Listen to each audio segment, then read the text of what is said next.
Le président de la République, Félix Antoine Tshisekedi Tshilombo, avait présidé vendredi dernier la réunion de sécurité et de défense. La question liée à la situation sécuritaire dans la partie est du pays était au centre de ces conseils. 27 ans après les crashs meurtriers à l'aérodrome d'Indolo, les Congolais se souviennent de ces désastres. Le bilan était de 300 morts et 500 blessés.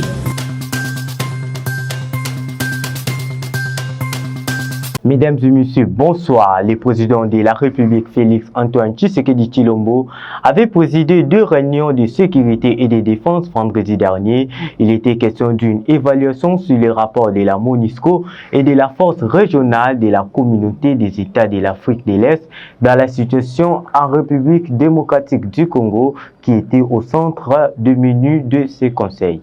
Kinshasa 8 janvier 1996, Kinshasa 8 janvier 2023, cela fait 27 ans après, les constats restent amers sur le site de l'aérodrome de Ndolo, précisément au marché Zikida, dans la commune de Kinshasa où s'est produit les crashs meurtriers. Ces derniers qui devraient être délogés fixent ses racines davantage et la crainte est de voir ces drames qui a causé la mort de 300 personnes et 500 blessés lors du crash de l'avion Antonov de type qui a raté son décollage s'est reproduit un jour. Les habitants de la commune de Mongafula sont montés au créneau dans la matinée de ce lundi pour décrier l'abandon par les autorités civiles à construire des caniveaux qui pourra soulager tant soit peu cette population victime des érosions. La tension était vive. Suivez en images dans ces reportages.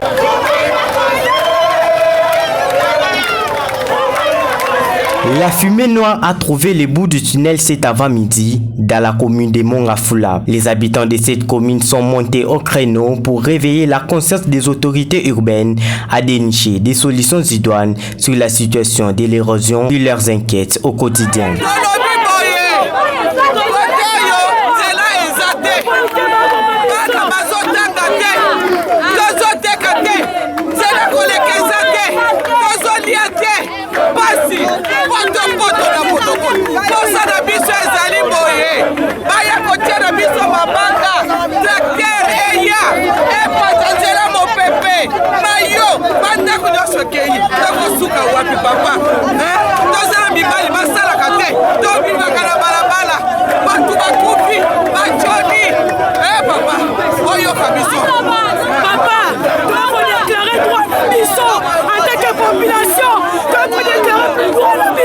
Ma police na biso bato ba masasi ba bombe to kufa biso nyonso ba nyama to fiebele to zali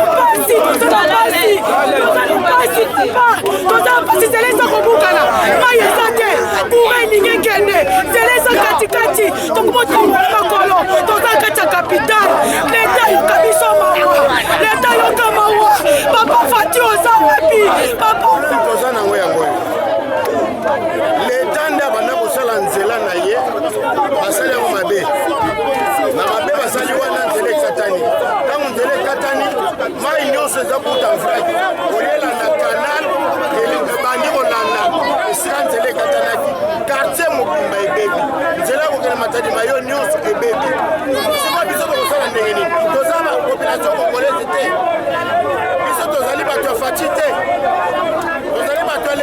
Au regard de cette situation, le bourgmestre de la 10 commune est sorti de son silence en descendant sur le terrain pour palper la réalité. Étant bon père de famille, il a exprimé ses impressions à ces termes.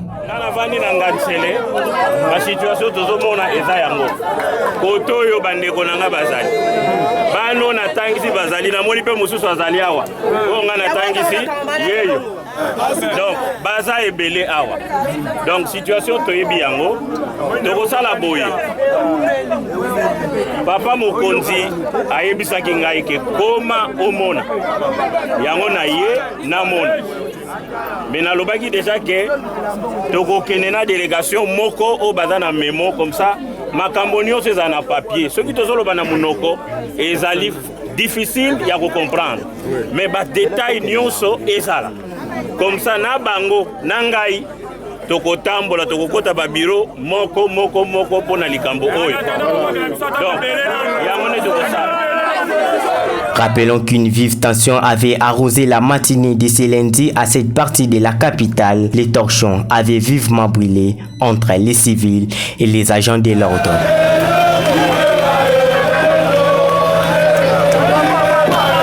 Les travaux de construction de la route allant de la commune de Selembao jusqu'à la commune de Ngalema dans la ville-province de Kinshasa évoluent au bon rythme. La clôture et l'inauguration de cette initiative du chef de l'État Félix Antoine Tshisekedi Tshilombo pourront avoir lieu dans quelques semaines. Dans la commune de Selembao, sur l'avenue Landou, le travaux de la construction de la route qui va relier la dite commune et celle de Ngaliema évolue à un rythme favorable. Après la démolition de certaines maisons, le travaux se poursuivent à bon escient. Tel qu'au niveau du pont de la rivière Makelele, la population de ces coins de la ville salue vivement cette belle initiative du chef de l'État, Félix Antoine Tshisekedi Tshilombo. Rappelons que l'inauguration de cette route pourra avoir lieu dans quelques semaines. Restons toujours dans ce chapitre. Dans la ville-province de Kinshasa, plusieurs caniveaux sont transformés en dépotoirs des immondices, constat fait par l'équipe de Vie Télévision. Suivez dans ces commentaires. Ces temps de pluie dans la ville-province de Kinshasa, mégalopole de plus de 8 millions d'habitants, la gestion des ordures reste un casse-tête pour la population quinoise. Les caniveaux de plusieurs artères de la capitale congolaise servant à canaliser les eaux sont complètement bouchés par les immondices jetés par les habitants de différents quartiers, a constaté l'équipe de Vie Télévision dans la commune d'Ngalema. En outre, ces caniveaux remplis de sable laissant pousser des herbes qui forment à la surprise générale des petites forêts. À cette circonstance gravissime, les ras-le-bol est criant.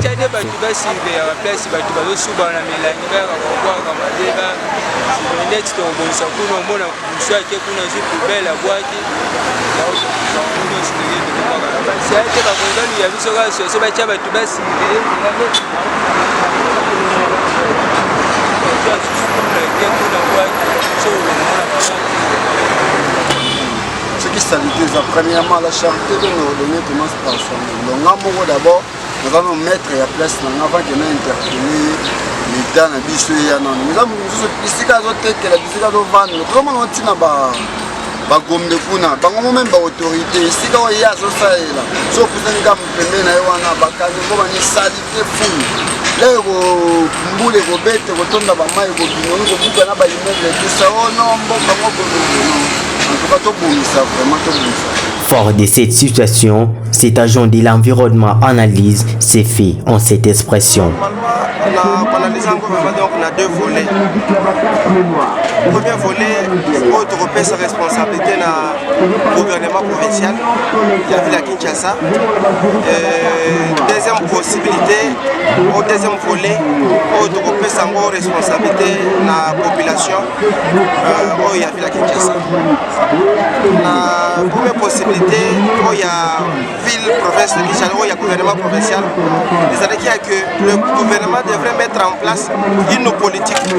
À chaque fois, il y a veiller sur les entretiens de caniveaux. À chaque fois pour contrôler ce qui va caniveau est embouché pour déboucher en gros, dans le sens que dans le passage il y a maï est vraiment nanzela au yekokende pour éviter qu'il y ait inondation.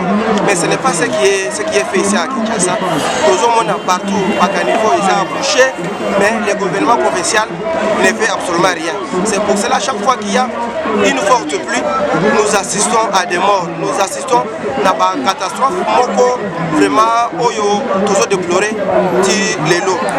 Il est donc important que cette condition de vie soit réglée par les autorités urbaines le plus vite possible pour que les phénomènes des eaux stagnantes, inondations ne produisent plus de dégâts dans la capitale du pays de Lumumba. On s'envole pour le Nord Kivu. Les habitants de la ville de Goma traversent une période de calvaire suite à la pénurie d'eau. Cette situation inquiète la population de cette contrée qui appelle les autorités compétentes à trouver des solutions favorables, surtout au moment où le choléra voit le jour dans cette partie du pays.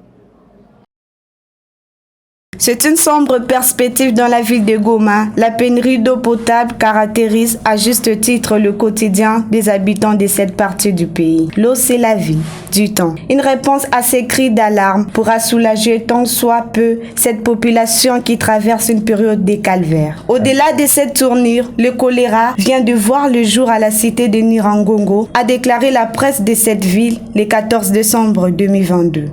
Les Gomatraciens appellent les autorités civiles à dénicher des solutions idoines à leurs attentes, beaucoup plus sur la carence d'eau potable. Quittons le Nord Kivu et rendons-nous à présent dans la province du Haut-Katanga. Le gouverneur Jacques Kiabula avait inauguré les ponts Fachi-Béton il y a quelques jours passés. La population de cette province salue ce cadeau du chef de l'État Félix-Antoine Tshisekedi Tshilombo et affirme que ce dernier va soulager tant soit peu leur quotidien.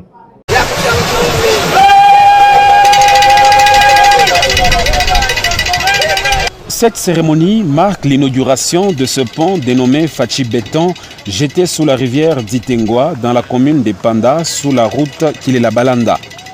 Avec 63 mètres de portée et 9 mètres de largeur, ce pont peut supporter jusqu'à 120 tonnes et vient en remplacement de l'ancien, vétuste et datant d'il y a plusieurs décennies. Ce pont ouvre la voie à plusieurs autres travaux, dont la pose de l'asphalte sur la route Likasi-Kilela-Balanda, jusqu'à la frontière avec la Zambie pour permettre ainsi à la deuxième ville de la province du Haut-Katanga d'avoir une porte d'entrée et de sortie vers l'Afrique australe. Dans son adresse à la population en liesse venue pour saluer cette action réalisée grâce à la redevance minière perçue par la commune de Panda, le gouverneur a évoqué plusieurs actions de développement en faveur de la population de la ville montagneuse. Vision du chef de l'État Fachi-Béton, il t'a pas accompli. La vision du chef de l'État Fachi-Béton sera accomplie. Il s'agit de mettre fin à la misère de la population, construire les routes, mettre l'eau potable, l'électricité, construire des écoles et avoir l'accès aux produits vivriers. Et les usagers de cette route ont trouvé des mots justes pour remercier le chef de l'exécutif provincial. Merci à Papa Gouverneur pour cet acte très louable. On traversait sur un pont délabré. Nous le remercions de nous avoir construit un autre. Les véhicules en provenance de Kilela-Balanda, chargés de sacs de haricots, maïs et autres, pouvaient se renverser ici. C'était pénible.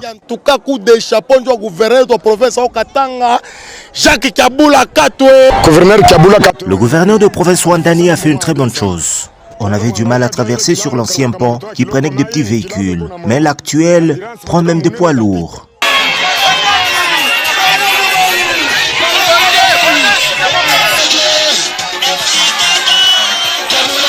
Bien avant l'étape du pont, Jacques Kiabula Katwe avait lancé les travaux de réhabilitation et de modernisation de la route Panda.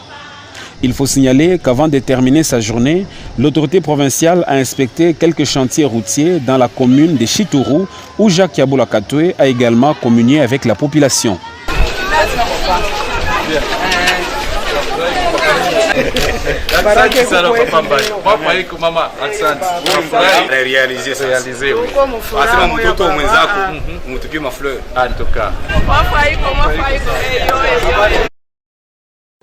Recours à l'authenticité, initiative du fait maréchal Mobutu Sese Seko.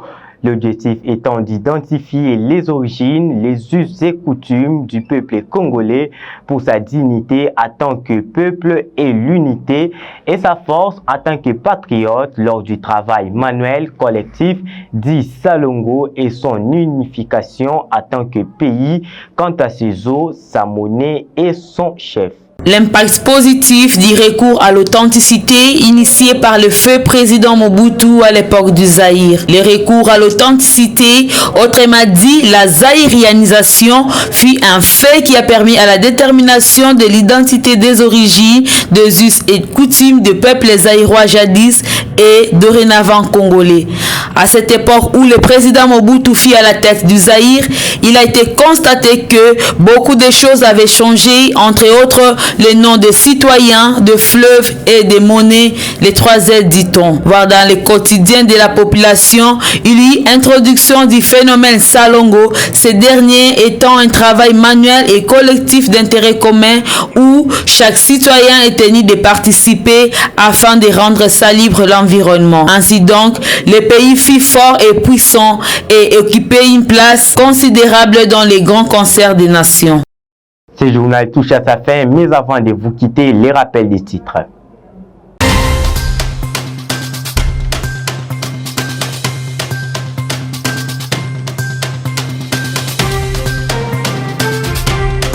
Le président de la République, Félix Antoine Tshisekedi Tshilombo, avait présidé vendredi dernier la réunion de sécurité et de défense. La question liée à la situation sécuritaire dans la partie est du pays était au centre de ces conseils. 27 ans après les crashs meurtriers à l'aérodrome d'Indolo, les Congolais se souviennent de ces désastres. Le bilan était de 300 morts et 500 blessés.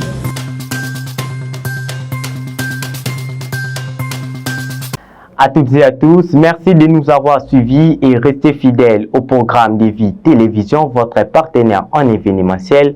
Vivez heureux, vivez en paix, mesdames et messieurs, car votre fidélité nous honore.